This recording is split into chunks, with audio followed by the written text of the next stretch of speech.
Felipe e Carlos, nós vamos continuar aqui com a parte do WLTS, junto com todo o pessoal da equipe de desenvolvimento do PDC. Só para fugir um pouquinho do que o Renan foi apresentando direto no notebook, a gente também preparou uma apresentação para ajudar a dar uma visão geral desse serviço que é o WLTS, né? Quando surgiu as motivações e todo esse ecossistema que compõe o serviço. Vou compartilhar aqui a apresentação. Dá para ver minha tela? Tudo certinho? Sim.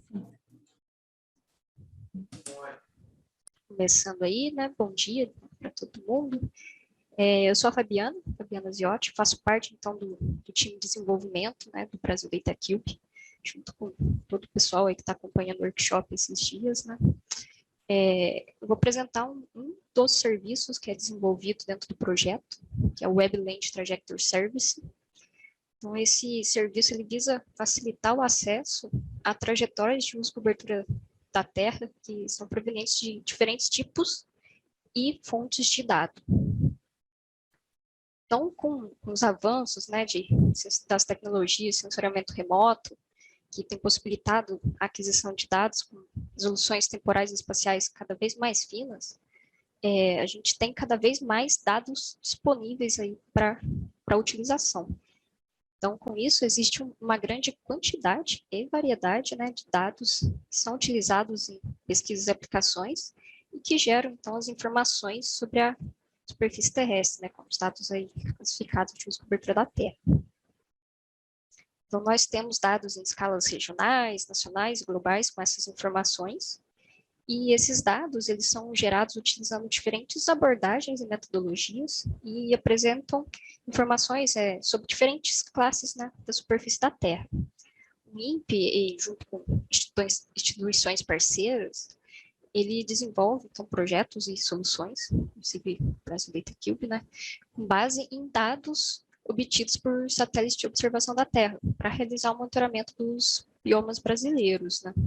Então, gerando informações que são utilizadas pelo governo para tomada de decisões. Então, alguns exemplos, né, desses projetos que podem incluir o PRODES, DETER e TerraClass. E, embora esses projetos, né, eles disponibilizam de maneira aberta, né, sistemática, uma rica coleção de dados, o uso integrado dessas coleções ele requer um esforço, né, considerável por parte dos cientistas, estudantes e gestores públicos, tanto para coletar, organizar e integrar esses dados antes de fazer seu uso, né? Então, cada projeto, ele normalmente adota o seu próprio sistema de classificação, né, com definições próprias de classes que fornecem nomes, significados diferentes, né, para os elementos dessas coleções. As formas de distribuição dos dados, elas também podem ser feitas de maneiras diferentes, através de arquivos web, ou mesmo através de arquivos ou mesmo serviços web, né, web services. E, além disso, os dados, eles também possuem diferentes resoluções espaciais e temporais, né. E os sistemas de armazenamento, eles também podem vir em forma matricial ou vetorial. Então, acaba gerando aí, trabalhar com dados em diferentes formas, formatos. Então, isso não é simples de organizar e manipular todas essas diferenças, né? Um exemplo de uso integrado desse conjunto de dados é a avaliação temporal dos mapas, né, de uso e cobertura da Terra. Então, onde os dados, nessa atividade, eles podem ser ampliados no tempo, para que análises temporais de mudanças elas possam ser realizadas, né? Então, essas análises também podem ser consideradas usando com diferentes classes de uso e cobertura da Terra disponibilizado por esses diversos projetos. Então, nessa figura a gente apresenta aí de maneira análoga, né, as séries temporais, retomando o que o Renan falou, de maneira análoga às séries temporais de mais sensoriamento remoto, onde, dada uma localização no espaço, né, a gente consegue extrair informações ao longo do tempo, né, de reflectância da superfície, dessa localização que foi informada. Os dados classificados eles também podem trazer, então, essa organização no espaço e no tempo, e, dada uma localização, é possível extrair, então, as informações de classes no decorrer dos anos. Então, nesse contexto, surgiu o WLTS, né? A gente desenvolveu aqui dentro do Brasil Data Cube. Então, o Webland Trajectory Service, ele é um serviço que permite o fácil acesso às trajetórias de uso e cobertura da Terra, proveniente dessas diferentes tipos e fontes de dados. A gente propôs, então, uma especificação para esse serviço. Então, essa especificação ela pode ser encontrada também lá no GitHub do Brasil DataCube. Desenvolvemos esse serviço do WLTS com base nessa especificação e disponibilizando os clientes na linguagem R, Python, e também um plugin para o SIG-QGIS, e realizam a consulta, né, a esse serviço. Então, aproximando o serviço em CWLTS mais do ambiente do pesquisador para auxiliar em suas pesquisas. Essa figura, ela apresenta uma visão geral do serviço do WLTS, tá, sob o ponto de vista de um usuário. Então, dado uma latitude e longitude, né, o cliente faz a requisição do serviço através de o usuário faz a requisição do serviço através de um cliente. Então, o serviço ele vai consultar as diferentes bases que estão disponíveis, como, por exemplo, dados provenientes dos projetos, né, do MapBiomas, do PRODES, TerraClass, DETER, entre outros. E o serviço ele vai retornar uma trajetória de uso e cobertura da Terra daquela localização. Então, nesse exemplo, para um ponto específico, no primeiro instante de tempo, em 2012, aquela região ela foi tida como floresta pela coleção, né, pelo projeto do PRODES. Em 2013, em março, ela foi apontada como alerta de desmatamento pelo projeto do DETER e foi consolidada no mesmo ano como desmatamento pelo PRODES. E em 2014, ela foi classificada como pasto pelo projeto do TerraClass, perdão. Então, o WLTS, na nossa especificação, a gente propôs 3 operações, que seguem até bastante as operações do WTSS. Então, essas operações são o List Collection, Describe Collection e Trajectory. Então, a primeira operação, ela vai retornar o nome de todas as coleções que estão disponíveis no serviço, como apresentado aqui no exemplo, que é esse JSON com os nomes das coleções. A segunda operação é o Describe Collection, que vai retornar os metadados, né, com as informações daquela coleção, que incluem informações espaciais e temporais que podem auxiliar na próxima operação de trajetória. E a operação de trajetória em si, onde, dada uma localização, né, no espaço, é retornada a trajetória de uso e cobertura da Terra daquela localização. Então, essa trajetória ela é composta por uma classe, por uma coleção e por uma data. Nesse exemplo, foi retornada a trajetória considerando as collections do PRODES, Cerrado e DETER Cerrado. Então, o ecossistema do WLTS, né, que a gente desenvolveu, existem diversos clientes para diferentes plataformas e linguagens. Nesse caso, atualmente a gente tem o WLTS.py, desenvolvido em Python, o RWLTS, linguagem R, e o WLTS QGIS, né, que é o plugin para o SIG do QGIS.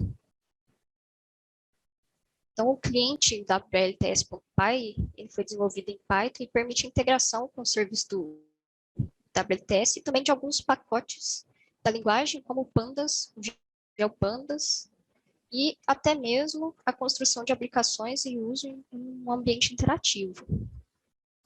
Então, esse é um exemplo, né, de alguns prints dentro do ambiente do Jupyter, né, que a gente vai tratar agora no hands-on, mostrando alguns exemplos dessas operações que eu falei, de listar uma coleção, retornar um metadado de uma dada coleção e também visualizar a trajetória. A gente também tem a opção de visualizar essa trajetória com o uso do Pandas, né, e do Python.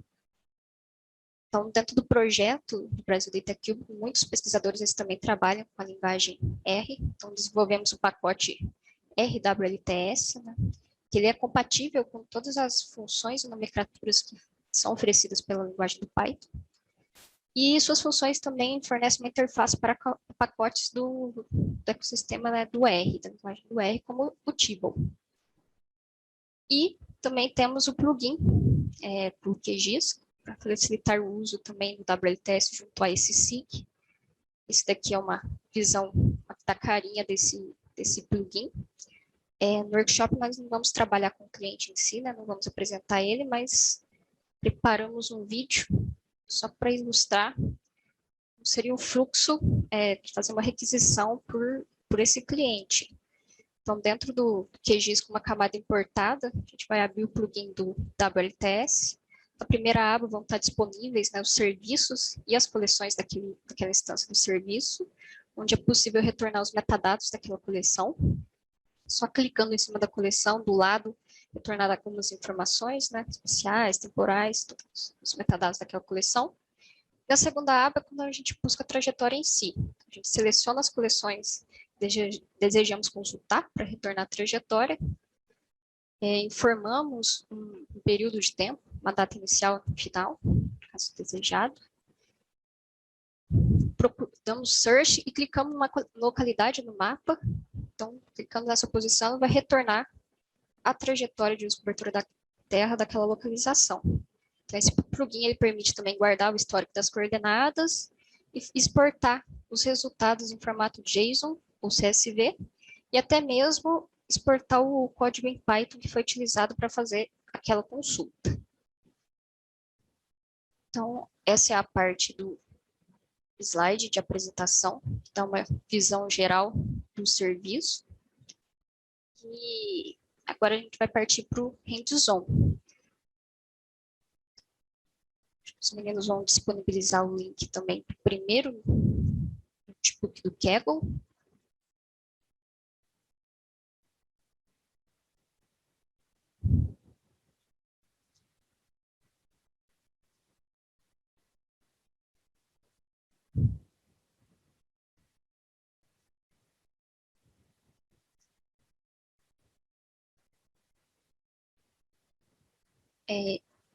Vamos seguir os mesmos moldes do que o Renan já apresentou, né? Então, a ideia é usar o link, copiar esse notebook para o seu espaço do Kaggle. Então, acho que ele dá uma opção, né, com as 3 pontinhas de copiar, editar notebook.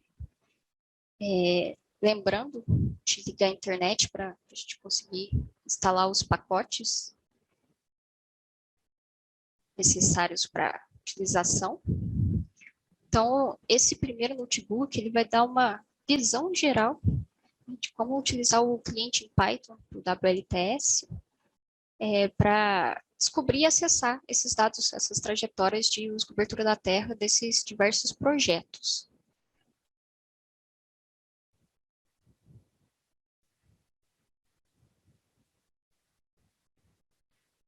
Sobre o plugin, ele ainda está fechado o repositório, está como privado. A gente pretende lançar uma versão, talvez nos próximos dias. E ainda ele não tem, então não está aberto para o público, mas vai ser em breve.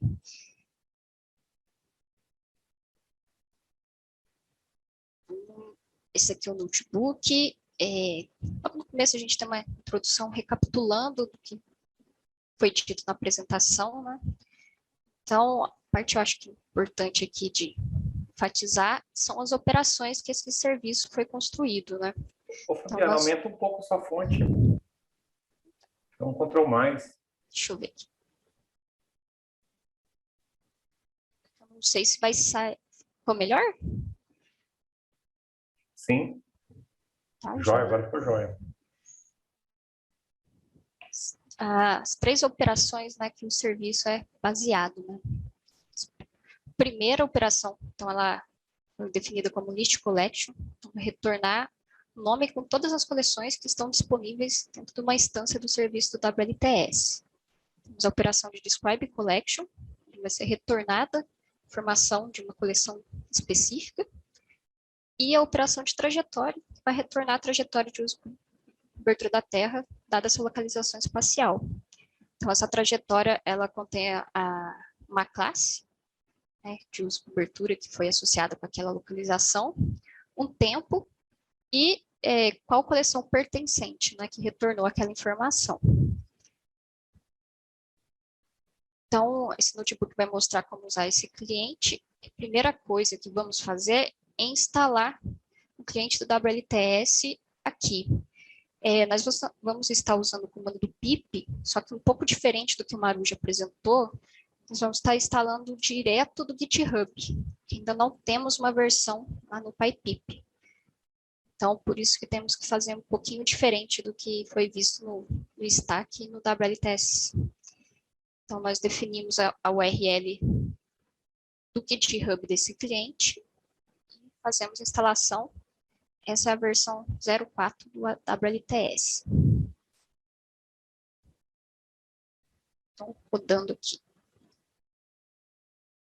A importação, fazendo a instalação para acessar as funcionalidades, então, desse cliente, a gente tem que importar WLTS. Depois disso, a gente consegue visualizar, dar um check, né, em qual versão a gente acabou de instalar no nosso sistema. Então, já dito, o WLTS, ele tem um serviço, né, então a gente precisa definir a URL de qual instância daquele serviço que a gente deseja acessar aqui por esse cliente. Então, a gente está disponibilizando o link do serviço que está rodando no Brasil Data Cube. Então, basta fazer wlts.wlts passando essa URL, a gente já está conectado com o serviço, com essa instância desse serviço do WLTS do PDC. Então, a primeira operação, que é a de list collection, para listar as coleções disponíveis naquela instância de serviço, basta fazer service.collections. Então, vai retornar, né, a lista com o nome de todas as coleções que estão disponíveis. Então, para essa instância do WLTS, nós temos os dados do Terra Crédito da Amazônia, do DETER Amazônia, do DETER Cerrado, do PROD Cerrado, do PROD para a Amazônia Legal. Temos alguns dados de pasto do LAPIG para a região do Cerrado também, bioma Cerrado. Os dados de IBGE, né, do monitoramento de descobertura da terra. E a coleção 5 do MAP Biomas para todos os biomas do Brasil. Então, esses nomes eles vão ser utilizados, né, nas operações seguintes. Para retornar um metadado de uma coleção específica, basta colocar o nome dessa coleção em colchetes. Então, a gente tem um retorno dessas informações. Então, a gente consegue falar retornar, né, tem informação de qual tipo daquela coleção, se ela é uma feature ou image, porque o WLTS ele pode trabalhar com esses dois tipos de dados, dados no formato vetorial ou matricial, raster. A gente consegue obter informação de que tipo de dado que é essa coleção. Tem uma descrição daquele dado, alguns detalhes, né, sobre aquela coleção. O período, então, para o PROD Cerrado, nós temos o período de 2000 até 2019. Então, esse dado ele tem uma resolução de 1 ano. Então, todo ano, 2000, 2001, a gente tem essa informação, um dado anual. E a informação espacial, né, que é um boundbox daquele dado. Então, com isso, a gente tem as primeiras operações, que é listar a coleção e retornar, né, os metadados daquela coleção específica. Então, a principal, né, operação do WLTS é a de trajetória, onde, dada uma localização no espaço, o serviço ele vai furar todas as coleções que estão disponíveis e vai retornar a trajetória ao longo do tempo daquelas coleções. Então, nesse exemplo, nós vamos retornar a trajetória para a localização de latitude e longitude, menos 12, menos 54, usando esse método TG, de trajetória, do WLTS Client. Então, esses parâmetros são informados aqui, latitude e longitude, e é possível passar quais as coleções que a gente deseja consultar. Então, nesse caso, a gente está consultando apenas a coleção da Amazônia, do MAP Biomas. Deixa eu rodar aqui. Talvez vai demorar um pouquinho. E ele retorna a informação de trajetória de cobertura da Terra daquela localização. Então, ele é composto de duas chaves, esse retorno, carry e result. Então, o carry ele contém as informações que foram passadas aqui na chamada da função. E o result, ele tem a chave de trajetória, que aí tem a trajetória em si, né, de uso e cobertura dessa localização. Então, nesse primeiro instante de 2000, ele foi tido como formação florestal pelo MAP Biomas. e se manteve até os anos seguintes. Então, essa é a primeira operação, e atualmente nessa versão a gente consegue passar a definir essa latitude e longitude, e temos que fazer o for, igual o Renan mostrou também, para consultar várias trajetórias. Mas nas próximas versões, na próxima versão já, a gente vai conseguir também já passar um array de coordenadas e retornar mais de uma coordenada para essa para retornar a trajetória, né? Esse exemplo eu mostrei ele consultando apenas uma coleção, mas o WLTS ele visa extrair a trajetória de várias coleções de uso e cobertura da Terra ao mesmo tempo, né? Então, a gente consegue retornar uma coleção proveniente de múltiplas fontes de dado. Então, na opção de collection, a gente consegue passar por vírgulas quais coleções que a gente deseja consultar e retornar a trajetória de uso e cobertura da Terra de todas as coleções que forem formadas. Então, nesse exemplo, a gente rodou a coleção para a coleção do Map Biomas e do Terracles Amazônia.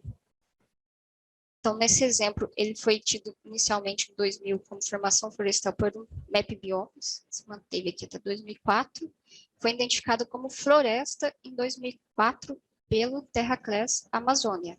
Então, a gente já vê uma concordância de classificação entre os projetos. Aí, no decorrer dos anos, ele identificou, manteve como floresta em ambos os projetos. Mas essa visualização aqui não é interessante, né? Colocar o JSON assim, talvez não fica legal para exibir a trajetória. Então, uma possibilidade é visualizar essa trajetória com o Pandas. O WLTS ele tem esse método DF, de data frame, a gente consegue executar e retornar essa trajetória em data frame, melhor para trabalhar e visualizar as mudanças, né, do uso e cobertura da Terra ali ao longo do tempo. Então, aquela trajetória que a gente consultou das múltiplas coleções, a gente consegue ver aqui a diferença, no caso a concordância, né, entre o Terracles, Amazônia e o Map Biomas. Aqui é só mais um exemplo de consulta. Então, dado uma latitude e uma longitude e a coleção desejada, nessa localização, foi identificado como rio, lago e oceano pelo Map Biomas, né, em todas as datas. E a latitude menos 10, 17, aí já foi identificado como pastagem pelo Map Biomas de 2000 até 2015. Em 2016 teve uma mudança, foi tida como outras lavouras temporárias. Depois, o projeto identificou, a partir de 2017, como soja aquela localização. Então, a visão geral das 3 operações do WLTS são essas. Esse é o primeiro Júpiter. O que acontece se não existir concordâncias entre as coleções? O WLTS ele é um serviço que visa auxiliar o pesquisador nas análises de trajetória de uso e cobertura, né? Então, isso ele ajuda, né? Pode ser aplicável em várias lacunas aí de pesquisa, pode auxiliar o pesquisador em várias partes, tanto na análise de amostras, quanto na validação de dados, mas não cabe a gente verificar isso, a questão da concordância dos dados, né? Nós estamos apenas consultando o que aqueles dados estão informando.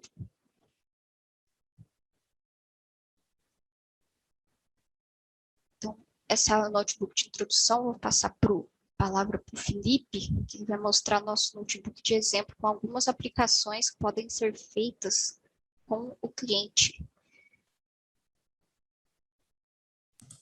Beleza. Deixa eu compartilhar minha tela aqui.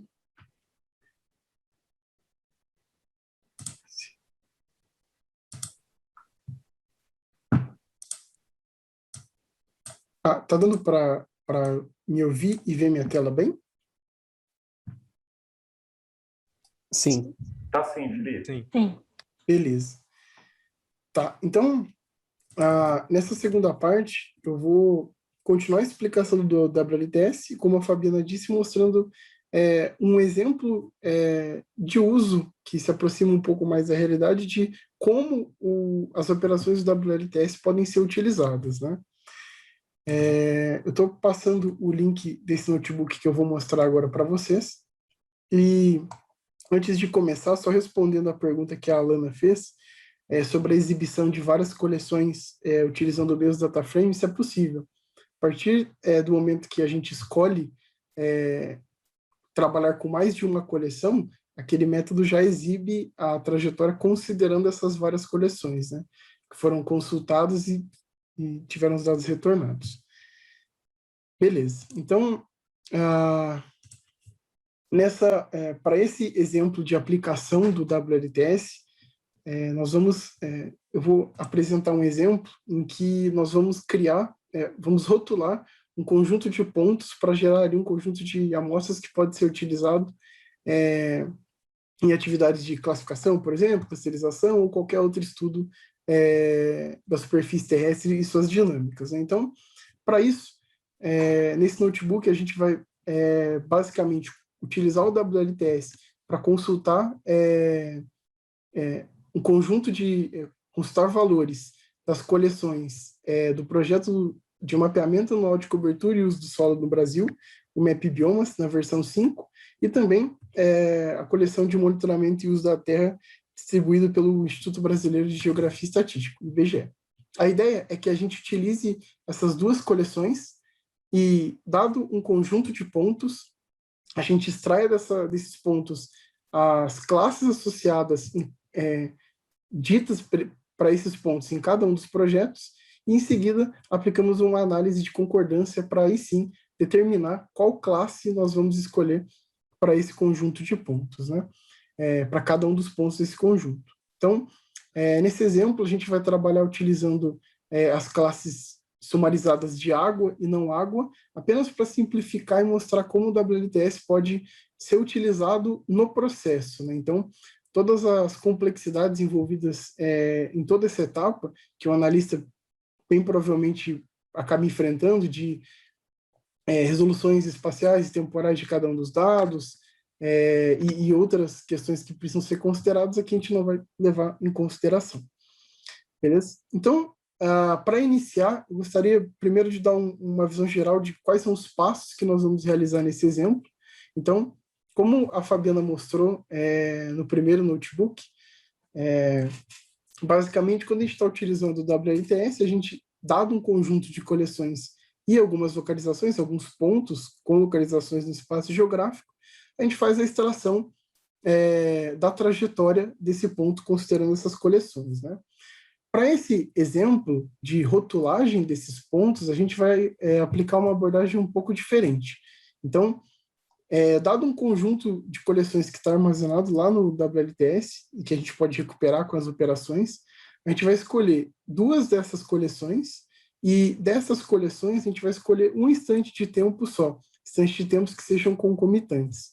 Uma vez que a gente fizer essa escolha, a gente vai, para cada um dos pontos do nosso conjunto de pontos, extrair a classe que cada uma das coleções associou àquela localização onde está o ponto. E uma vez que a gente tem esses pontos com essas classes associadas, a gente vai aplicar uma análise de concordância para verificar e determinar qual vai ser a classe daquele ponto, considerando a concordância entre esses dois projetos. Então, os pontos que os dois projetos assumirem que são água, nós vamos utilizar. Os pontos em que houver divergências, nós não iremos utilizar. Então, basicamente, são esses 4 passos aqui.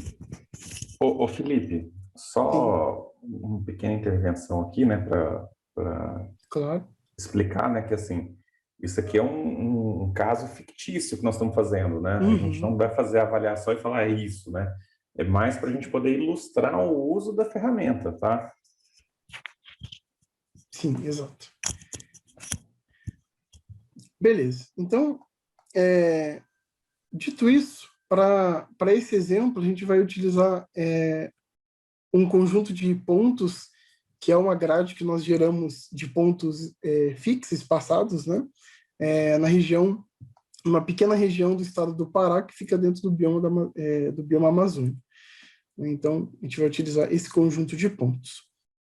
Então, para começar, o primeiro passo é realizar o processo ali de instalação do cliente, assim como a Fabiana mostrou anteriormente, né? Só lembrando que se a internet não estiver habilitada, igual a minha nesse caso não estava, esse comando ele não executa até o final e quando executa ele dá erro, né? Aí fez a instalação, só lembrando que no caso do Kaggle, nós fazemos a instalação todas as vezes que iniciamos o notebook. Por exemplo, a Fabiana fez a instalação dela e agora eu estou fazendo novamente. Isso porque no ambiente do Kaggle, em cada sessão que nós iniciamos, as informações da sessão anterior são removidas, né? Então, isso no caso de você instalar na sua máquina, por exemplo, não é necessário fazer essa instalação sempre, né? Bem, e para essa atividade, além do WLTS, a gente vai utilizar algumas outras bibliotecas auxiliares, como NumPy, Rasterio, Pandas e por aí vai. No caso do ambiente do Kaggle, todas essas bibliotecas já vêm instaladas, né? Com exceção do StackPy, que a gente vai instalar mais à frente, mas a gente não vai precisar fazer isso. Caso você esteja executando no seu ambiente, por exemplo, aí é interessante que você execute isso caso não tenha feito os passos anteriores que utilizam o NumPy, o Rasterio, por aí vai. Beleza? Então, uma vez que a gente fez a instalação do cliente WLTS, a gente importa ele, igual feito no passo anterior, e já determina qual vai ser a URL do servidor. Então, feito isso, só para conferir se está tudo funcionando, a gente, depois de configurar o cliente, a gente pede para ele recuperar as coleções que estão registradas lá, né? Então, a gente vê que são exatamente as mesmas que a Fabiana apresentou anteriormente, né? Quando ela fez essa mesma requisição. Certo. Então, nesse exemplo, como eu citei, a gente vai utilizar um conjunto de pontos que está disposto numa grade fixa que nós criamos, né? Reforçando o que o Gilberto disse, como é um exemplo fictício, nós criamos essa grade em uma região pequena só para a gente mostrar o uso da WLTS nesse contexto. Então, esse conjunto de pontos nós criamos utilizando o SIG-QGIS, só que é possível também gerar isso dentro do próprio Python, por exemplo, utilizando bibliotecas como a biblioteca Vert, né? E aí, a gente vai utilizar aqui o GeoPandas para carregar esses pontos. Esses pontos eles estão armazenados no RZ Shapefile, e a biblioteca GeoPandas permite que a gente carregue isso e faça a representação das geometrias e de todo o conteúdo que está sendo armazenado no Shapefile, né? Então, esse Shapefile ele está armazenado num link do servidor do Brasil DataCube. Então, aqui o que a gente está fazendo é só passar o endereço e dizer para o GeoPandas que ele precisa carregar isso, tá? Então, apenas para mostrar a disposição desses pontos, né, e tentar algo um pouco mais interativo, nós vamos visualizar eles utilizando um mapa interativo criado com o Folio, né? Então, a criação desse mapa ela é feita basicamente pegando as latitudes e longitudes associadas a cada um dos pontos dessa grade, e em seguida nós criamos um mapa utilizando o Folio e adicionamos cada um desses pontos nesse mapa, né? E aí, ao executar o comando, a gente tem um resultado final igual a esse, onde a gente tem ali a disposição da grade, e a gente consegue até ver a região onde está inserido e os elementos que estão próximos a cada um dos pontos, né? Bem, então, uma vez que o nosso objetivo é associar a cada uma desses pontos dessa grade uma classe, né, determinar se isso é água ou não, utilizando os mapas de uso e cobertura da terra que estão registrados no WLTS. Para esse exemplo, o que a gente vai fazer é consumir de duas coleções de dados que estão armazenados lá.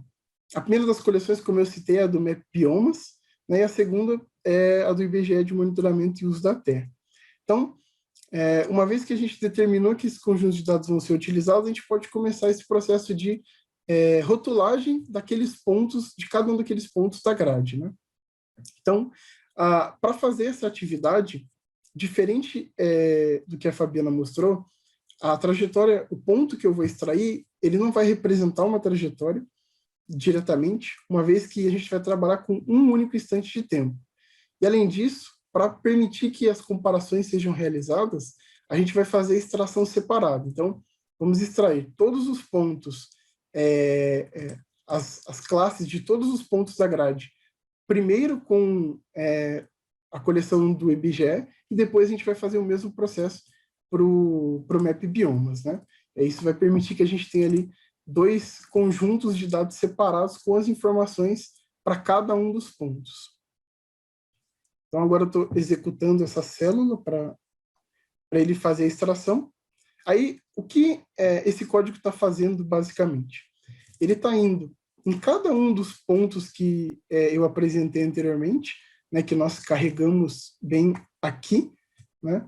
E para cada um desses pontos, nós estamos pegando a localização deles e passando para aquele método que a Fabiana mostrou, de recuperação de trajetória.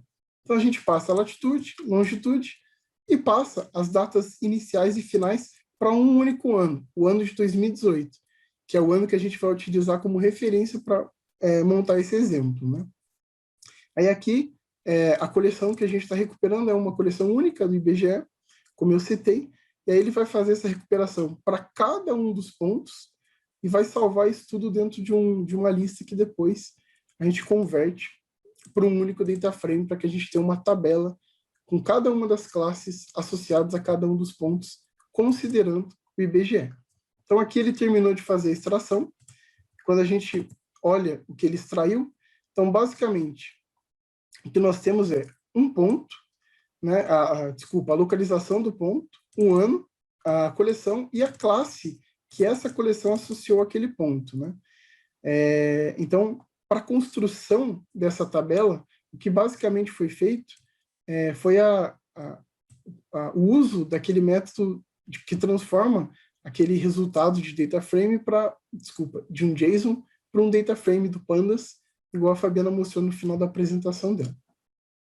Então, a gente tem uma tabela parecida com essa, ela tem 100 pontos, isso porque a grade que nós carregamos é uma grade que tem 10 por 10 elementos, né?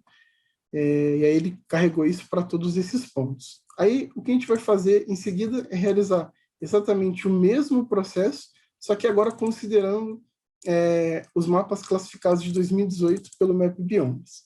Então, esse processo vai ser realizado com a mesma ideia e em seguida a gente vai visualizar os resultados, né?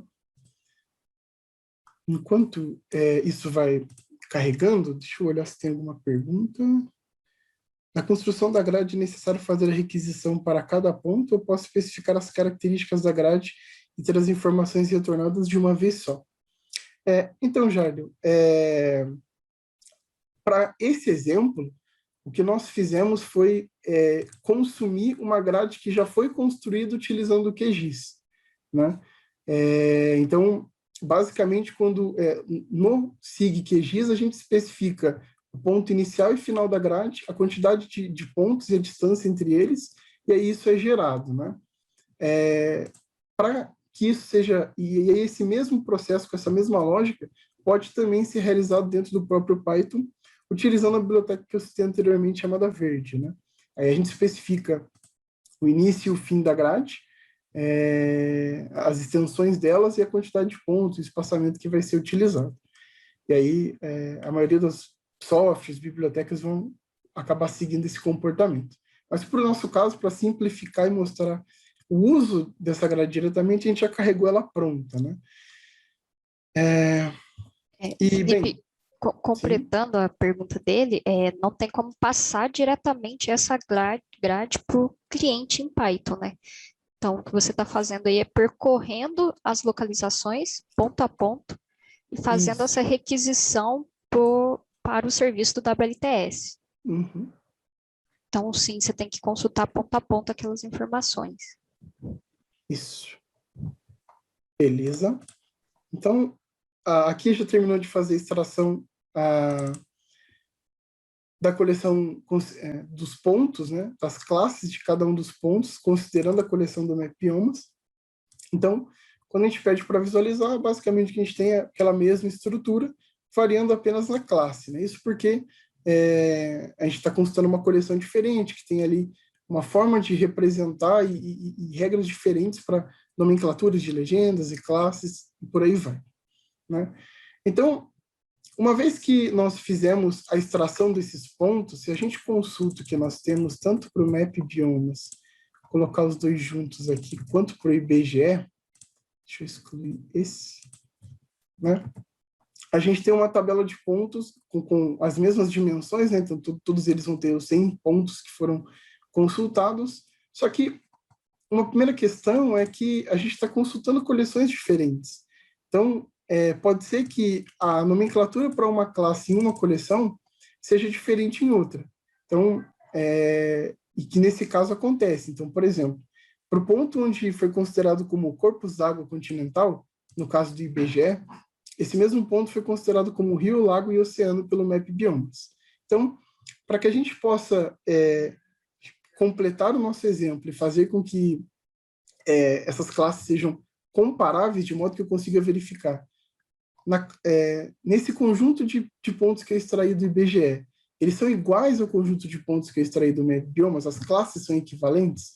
Então, para fazer isso, nesse exemplo, né, fictício, que sumariza muitas das complexidades, a gente vai basicamente converter as nossas classes alvos e aquilo que a gente quer tratar em duas classes, né? Então, para todo mundo que for considerado como água ou representar água em cada uma das coleções, a gente vai substituir a nomenclatura que a coleção dá por padrão pelo valor 1. E aqueles valores que não são água, a gente vai sumarizar isso em valores 0. Isso faz com que, para o caso da coleção do IBGE, que utiliza para a nomenclatura de classe de água corpus d'água continental, todos os valores que tem, todos os pontos que têm esse valor vão ser traduzidos para 1, e no caso do Map Biomas, todo mundo que tem rio, lago e oceano vai ser convertido para 1. O restante vai ser tudo representado com o valor 0. Então, basicamente, é exatamente o que esse código, essa linha de código está fazendo. Então, para todo mundo que for diferente de corpus d'água continental, a gente pega a coluna de classe e transforma em valor 0, né? E a gente repete o mesmo processo dizendo que todo mundo que for corpus d'água continental, a gente apresenta isso para valor 1, né? Então, feito isso, a gente já tem ali as classes já convertidas, né? Então, se a gente olha essa mesma tabela que aqui agora está 1, se a gente pega o que a gente carregou antes, considerando o IBGE, a gente já tem ali que era corpus d'água continental, né? Beleza. E aí a gente repete esse mesmo processo para o caso do Map Biomas. E a gente tem ali os valores convertidos. Então, até esse ponto, o que nós fizemos foi fazer a extração desses valores consumindo do WLTS. E aqui, só enfatizando o que a Fabiana falou na apresentação dela, toda a complexidade envolvida em eu ter que organizar esses dados, depois fazer a extração desses valores, ela foi sumarizada pelo WLTS. Então, ele faz essa interface direto com os dados que facilita todo o processo. Então, só teve que fazer a requisição aos pontos e a gente já tinha ali todos os valores. Então, agora, para fechar esse pequeno exemplo, o que a gente vai fazer é realizar essa análise de concordância. Aqui, por uma questão de simplicidade, a gente vai basicamente verificar se no conjunto de dados, conjunto de pontos que a gente extraiu do IBGE, quais pontos têm valores equivalentes no conjunto de valores dos Map Biomas, né? Então, os pontos que forem iguais a gente considera e vai utilizar esses pontos para gerar o nosso conjunto ali de amostras para possíveis outras aplicações, e os pontos que discordarem, né, que não tiverem classes iguais nos dois projetos, a gente vai descartar eles. Então, para fazer isso, inicialmente, essa análise de concordância, e para tornar ela mais visual, inicialmente a gente vai realizar a criação de uma matriz de confusão, onde a gente vai colocar à disposição os elementos que foram gerados por cada um dos mapas que a gente está utilizando, e verificar quais são as quantidades de concordâncias entre cada um deles, né? Então, para fazer a criação dessa matriz de confusão, eu estou utilizando a biblioteca scikit-learn, né? E aí, para criar essa matriz de confusão, o que eu estou fazendo é passar como conjunto de dados de referência, entre aspas, o IBGE, e o outro conjunto de dados, o MapBiomas. Por que a ideia de entre aspas? Porque a matriz de confusão, normalmente, a gente vai trabalhar e utilizar ela num contexto de elementos preditos e elementos verdadeiros. Só que aqui a gente não tem essa relação. A gente quer utilizar essa ferramenta, a matriz de confusão, simplesmente para comparar os níveis de concordâncias entre desses conjuntos de dados, né? Essa foi a ferramenta que a gente escolheu para isso. Então, uma vez que a gente cria essa matriz de confusão e determina ali os labels, né, de água e não água, a gente pode visualizar isso.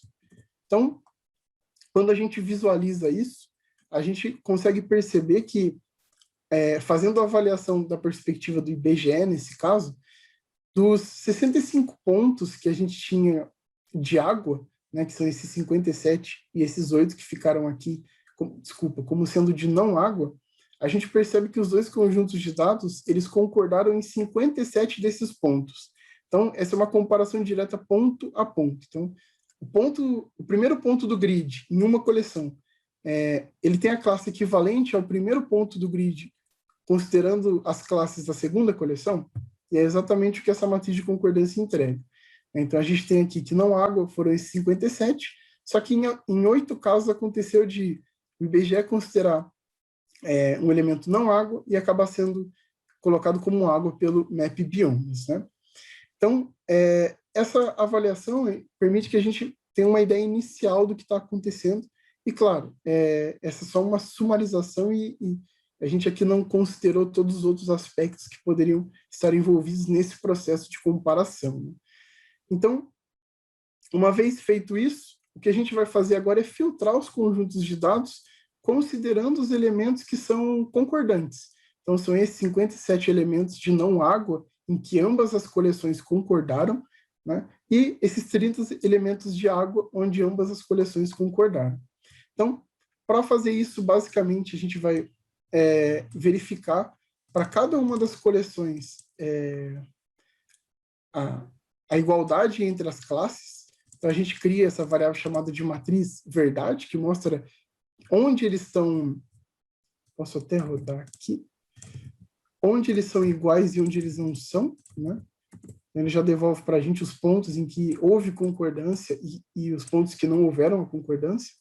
E, em seguida, a gente faz o filtro de ambos os conjuntos de dados que extraímos, considerando esses elementos. Então, onde é verdadeiro, a gente mantém, e onde é falso, a gente descarta esse ponto, né? Então, feito isso, a gente tem o conjunto de dados já filtrado com essa ideia de concordância entre as classes. E aí, se a gente dá uma olhada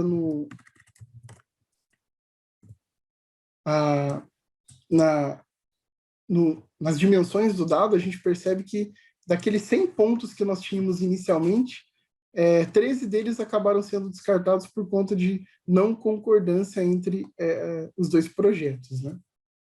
Então, feito isso, agora a gente já, desse ponto, múltiplas aplicações poderiam ser iniciadas, né? Então, diversas outras atividades poderiam consumir desse dado que foi rotulado considerando ali o conhecimento que foi aplicado em 2 projetos durante o processo de classificação e criação desses mapas por ambos os projetos. Então, só para mostrar a disposição espacial dos pontos que concordaram e que não concordaram, a gente vai repetir exatamente aquele código que nós fizemos do Folium para criar o mapa, só que aqui a gente vai variar apenas as cores. Isso porque a gente vai colocar os elementos que concordaram de azul e os elementos que não concordaram utilizando o amarelo. Então, a gente basicamente faz isso.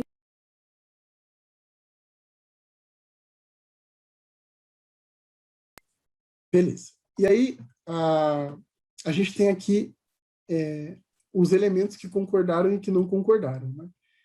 Então, a gente tem os pontos em amarelo, foram onde houveram ali a não concordância entre essas coleções. E é basicamente isso, essa parte do notebook, que é consumindo o WLTS por um exemplo de aplicação onde ele pode ser utilizado. Então, posso extrair toda a trajetória e usar ela de diferentes formas, como nesse exemplo, né?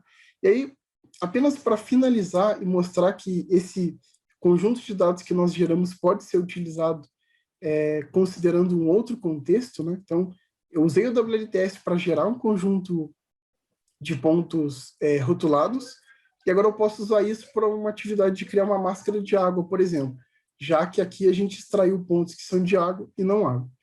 Então, para fazer esse exemplo, eu vou utilizar basicamente o stack, e aqui, de novo, tem aquela questão de fazer a instalação, né, dentro do ambiente, né? Aqui, eu vou colocar a token de acesso, né, seguindo o mesmo passo que o Renan apresentou anteriormente. Então, coloca aqui. Então, fiz isso. E o que eu vou fazer? Utilizando do stack, que me permite fazer as buscas aos dados, eu vou basicamente utilizar um bounding box de busca para a região onde estão a minha grade de pontos, que é essa região aqui, e vou pegar uma cena e vou pedir cenas entre esses períodos aqui no ano de 2018, já que as minhas classes foram geradas considerando esse ano como referência, né? Então, para esse caso, eu vou utilizar ali a coleção de dados Landsat 8. Então, o Renan estava mostrando como funciona, como usar e consumir o stack para a coleção do Cibers, e aqui a gente faz a mesma coisa, só trocando a nomenclatura da coleção que a gente vai utilizar. Então, feito isso, ele retorna ali uma única cena, isso porque a gente pediu para que essa busca tivesse o limite de um único elemento.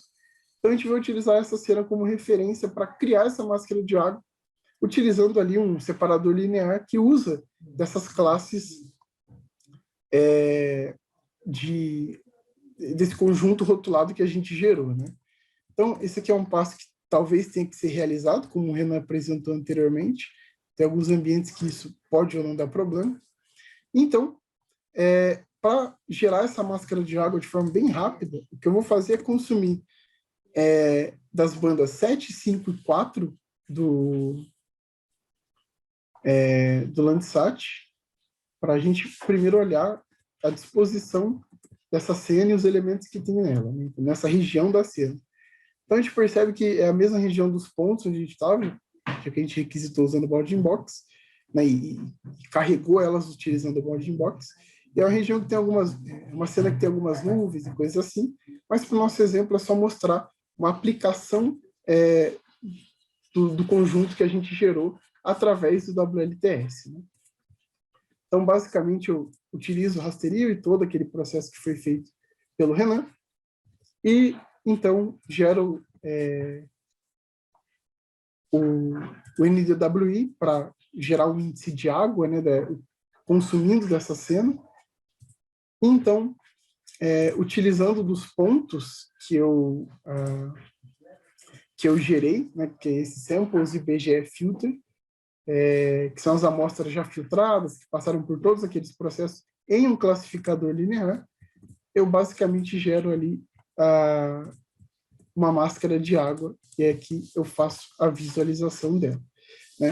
Então, claro, esse é um exemplo simples, só para demonstrar um fluxo completo de uso do WLTS, pegando desde da coleta dos pontos até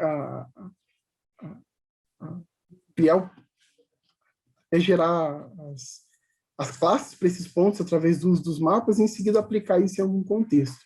Nesse caso foi para gerar uma simples máscara de água. Então, é basicamente isso desse notebook, é mais um exemplo de visão geral de que o WLTS pode ser inserido em diferentes contextos, pode ser um bloco usado em diferentes aplicações, né? E é isso aqui.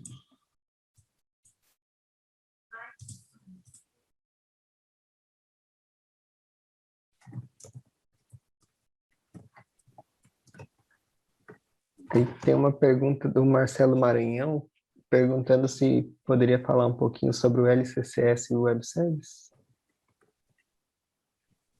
Sim.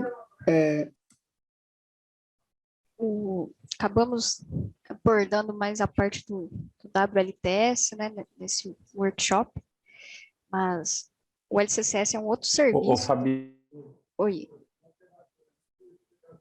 a outra parte também, que tem duas componentes aí, né?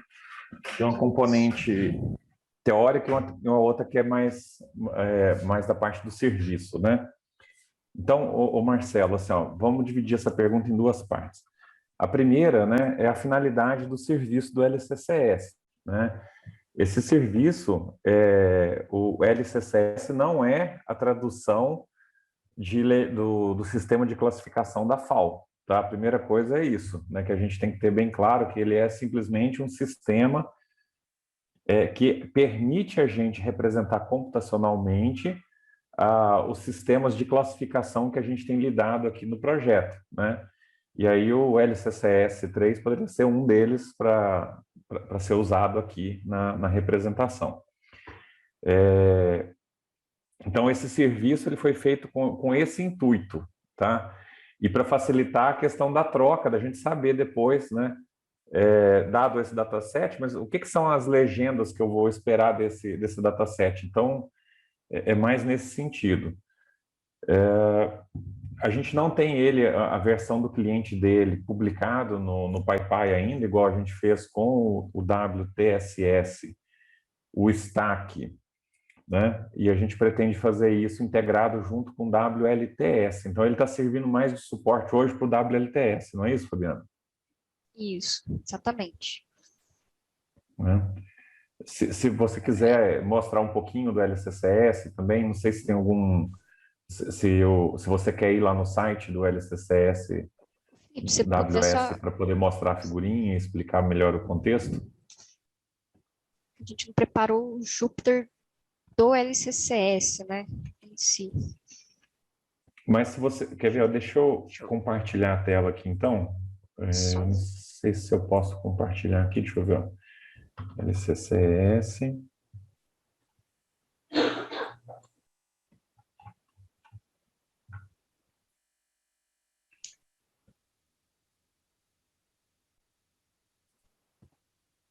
Segundo aqui que eu estou localizando aqui.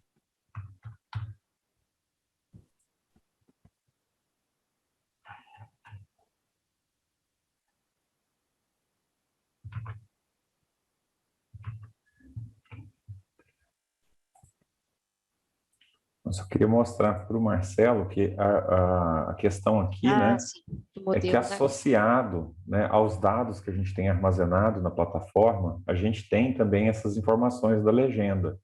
Então, esse serviço, ele basicamente está apoiando a gente a trabalhar com essas legendas do projeto. Então, a gente, até agora, né, os dados que a gente tem trabalhado, a gente tem conseguido fazer uma representação disso no banco de dados e usado, né, o LCCS para poder servir essas informações, né? E ele está casado com o serviço do WLTS. E agora também do catalog, né? Para servir as coleções de classificação. Isso. Então, ele se junta com esse outro serviço aqui, né? De classificação, que eles acabaram de mostrar. Então, é a forma que a gente tem de, dado um objeto que você recuperou com o WLTS, você ter mais informações sobre a legenda daquele objeto que foi recuperado. Espero que tenha respondido, Marcela, a pergunta, né? Se não, por favor, escreva aqui no chat ou no QA aqui, fazendo favor.